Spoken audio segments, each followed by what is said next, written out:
Throughout Liberia's coastline, a diverse ecosystem that provides a livelihood to about 60% of the country's population. For generations, Liberians have been fishing in the Atlantic Ocean to feed their families. We have a serious water pollution. You see, the livelihood of bison survive on the ocean, but the water has been polluted. You see, the fishing work that I call business. The first time when I start fishing, I can't see they there here. But the past time on the zipper is not anything. As fish is getting scarcer, coastal populations are looking for new ways to make a living. For many, sand, used for construction, is the answer. Increasingly, sand mining has become an income-generating activity. However, it comes at a high cost: coastal erosion. Sand mining leaves coastal areas less protected, vulnerable to storms. I know a few years ago, when I was in school here, the ocean was way back. We had some friends and family members that had a building the way the ocean is now, and those buildings are all being swept away. If left unregulated, it can have lasting detrimental effects on the coastal ecosystem. What first seemed an easy way to secure a living ends up threatening the existence of coastal communities. Sand mining is only one of the many challenges resulting from increased human pressure on the ecosystem. There are a lot of challenges, especially along the coastal belt in our own locality. The living conditions of the people are highly deplorable. Other challenges include the dumping of waste, oil spills, and illegal fishing. To address these threats, government has developed strategies, laws, and regulations that need to be complied with. To verify whether this is the case, the General Auditing Commission of Liberia decided to undertake an audit on coastal and marine management.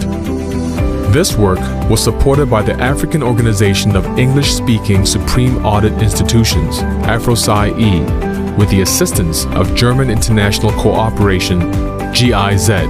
AFROSAI is our mother body for Africa. They do cooperative audits. We have a fairly long coastal line. We are below sea level, and this is why we agreed to be part of that audit. From this, it became apparent that Liberia is currently not effectively managing its coastal and marine areas. A lack of adequate policies, as well as poor marine surveillance and inspection mechanisms, have been identified as areas of concern by the auditors.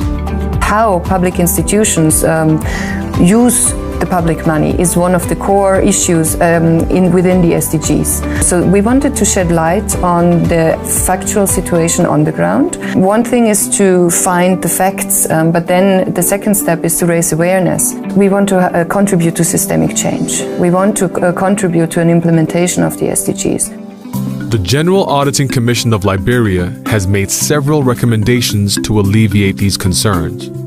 In our findings, we found out that our coastline is being eaten away by the ocean.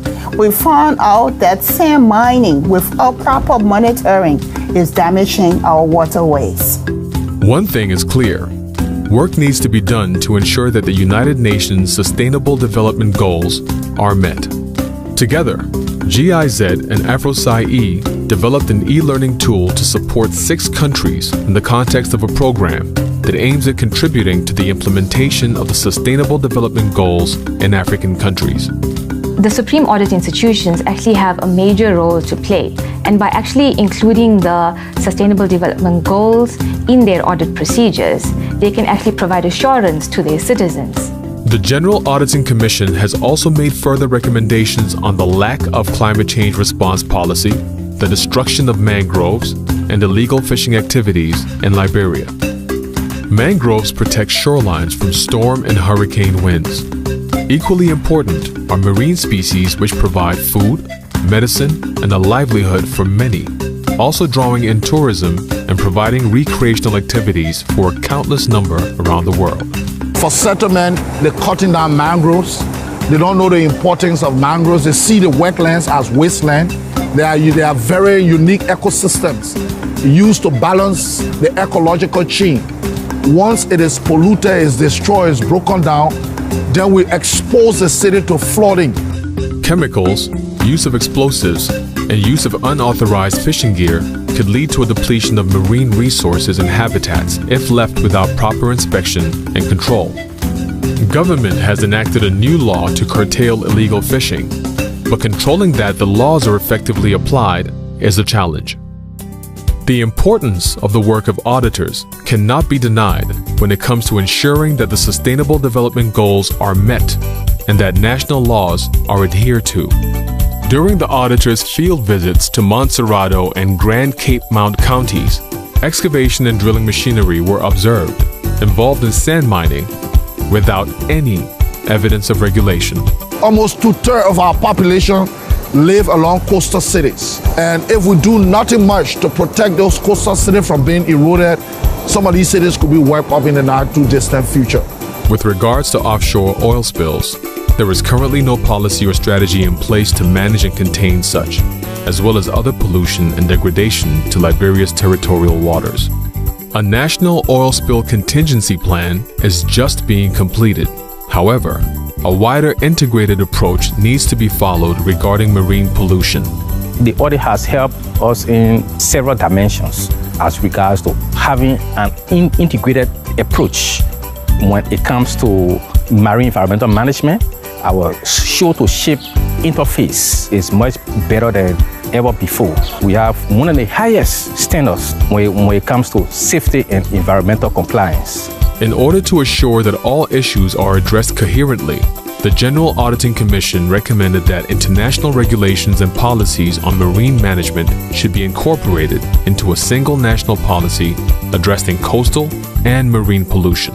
Coastal zones are very fragile environmental zones, and they are very important for the well-being of the population. They're actually crucial for Africa and for Africa's development and growth.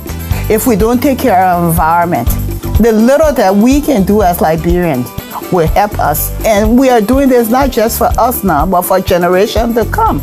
Good financial governance is essential to strengthening government accountability, ultimately leading to change and ensuring that development goals are met. Ensuring that the coasts are sustainably managed will require the contribution of each and every citizen. Citizens need to learn about the impact of their actions on the environment. It's only with the participation of everyone that the government can successfully preserve the country's precious resources and the livelihood of many.